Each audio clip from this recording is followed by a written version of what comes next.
The Witch-King's final moment is one of the most iconic scenes from the Lord of the Rings Saga, as we see the defeat of the greatest of Sauron's servants at the hands of Eowyn and Merry, though most people actually aren't aware of how many different elements had to line up to make this event possible, and the movies weren't able to portray them.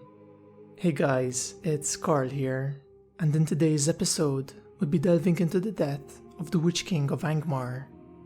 Now this is probably going to be one of my most complicated videos to follow, since we'll be discussing some of the metaphysical aspects of Arda.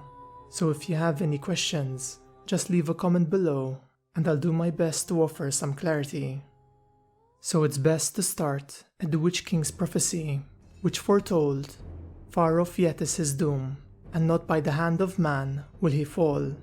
At first glance, it might seem like the Witch-King had some sort of immunity to the attacks of men, though this is actually a misinterpretation of the prophecy, for it wasn't talking about any special qualities or defenses of the Witch-King. It was simply foretelling that in the future, the Witch-King would manage to survive and fend off all his enemies until he came across Eowyn. Now since I've already covered his prophecy in another video, I'll be leaving a link to it above rather than repeating all of my research, though I felt that this brief introduction was required for the points that lie ahead. So the world of Arda had two planes of existence, the physical and visible realm, and the spirit or wraith realm, and the great rings of power, apart from the elven rings, had the ability to transport their user to the spirit world, which is why they would turn invisible.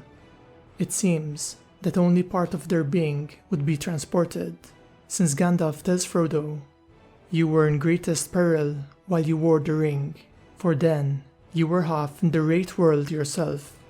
And this is why they could still be injured while they were invisible, since part of them was still tangible and present in the physical world.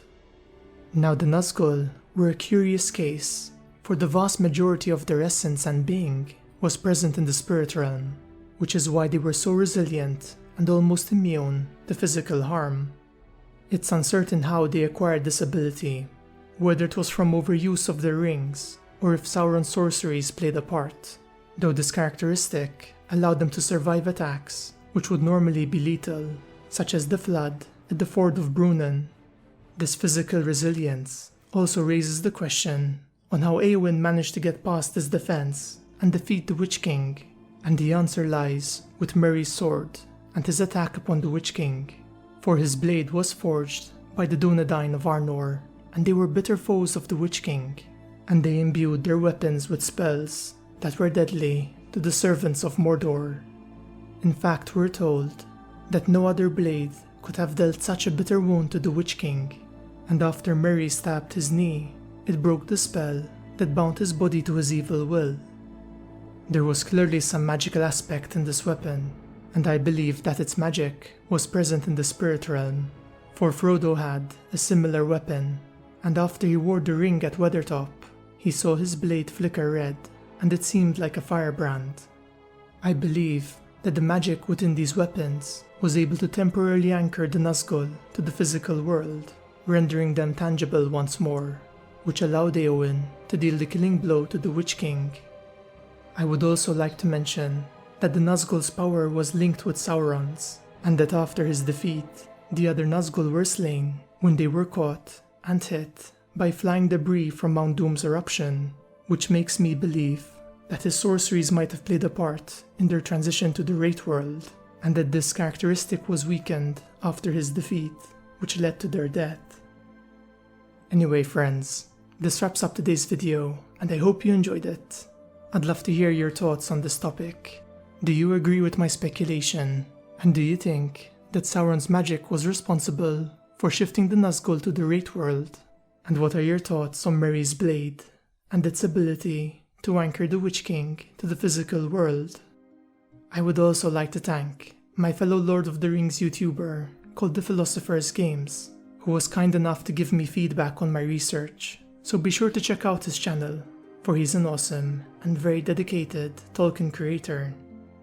As always, I'd like to thank my patrons who have really helped to elevate this channel, It wouldn't be the same without you, and I would like to express how grateful I am for your support, especially our Wizard-Tier Patrons, T. Gorman, Mike Feeney, Roland Mervold, and Jacob Williams. If you too would like to help support this channel while unlocking some cool perks, I'll be leaving a link to my Patreon page in the video description below.